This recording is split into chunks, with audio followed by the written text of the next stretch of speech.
Here, in the heart of knowledge, where ambitions and dreams converge, there are whispers that go unheard. Among the voices of success, there are silent struggles, faces hidden behind textbooks, hands gripping pens, but hearts heavy with something unspoken. In the halls of academia, the battle is not always against time and grades, it's against the darkness within.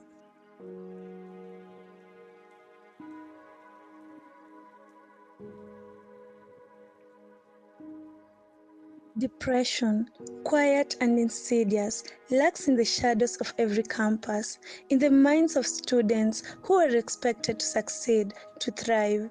Yet, for many, it's a constant companion, a weight that presses on their chest with every step they take, even when surrounded by people.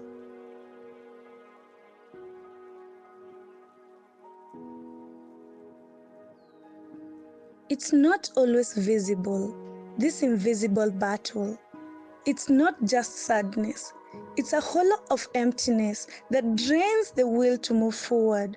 It's an exhaustion of pretending, of showing up when every fiber of your being says you want to disappear.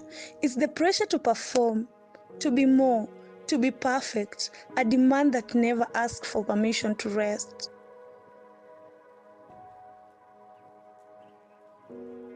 How can you ask for help when you don't even know what's wrong? When everything on the outside looks fine, but inside, the weight of expectation is crushing. The grades, the friends, the future, these things are supposed to matter, but sometimes they're just too much.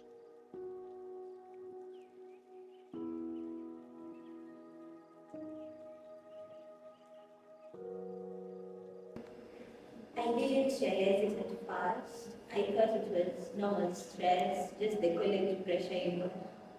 But it kept getting worse. I didn't want to go to class. I didn't even want to hang out with my friends. But I kept telling myself I had to keep going. But deep down, I was really empty.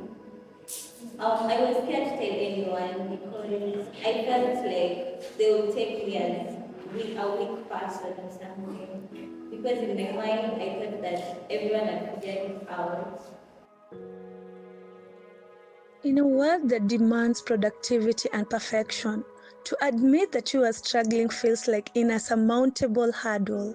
The shame of not fitting in, with the expectation of college life, anxiety, depression, loneliness, are feelings that often remain unspoken, tucked away under the gaze of normalcy.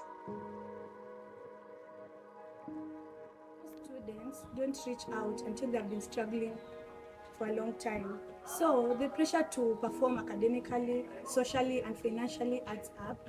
Most of them think that reaching out is a weak point of them. So I encourage most students to reach out. Don't think that it is weak of you to go and reach out and talk to someone. But what if we change the conversation? What if we speak openly about the pain, about the struggle? What if the walls we build around vulnerability could crumble, and in their place, we create a space where students know they're not alone? These are not isolated battles. They are shared experiences, whispered among friends who have the courage to be real, to be seen.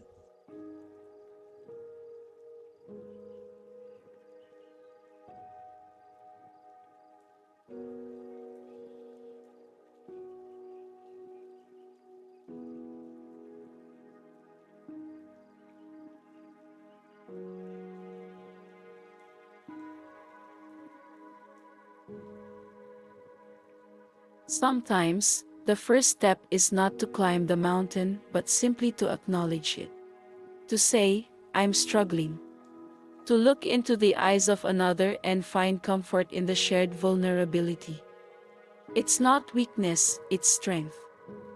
And in that strength, we find the possibility of healing.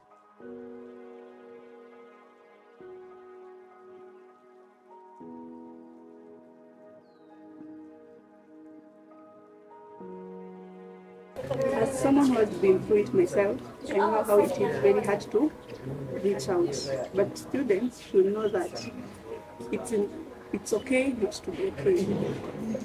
You don't have to carry everything on your own. It is important to reach out, whether it's to a counselor, a student, a friend, or even just a stranger. You don't have to carry all the weight alone.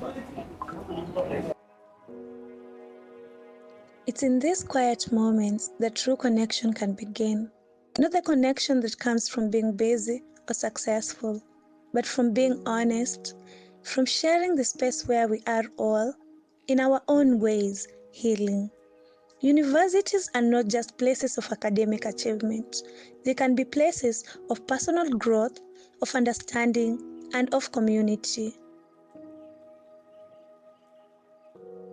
In the end, the journey of a university student is not defined solely by exams or grade, but by the experience that shape who we are. It's about the courage to seek help, the strength to heal, and the hope that even in the darkest time, the light of understanding is always within reach.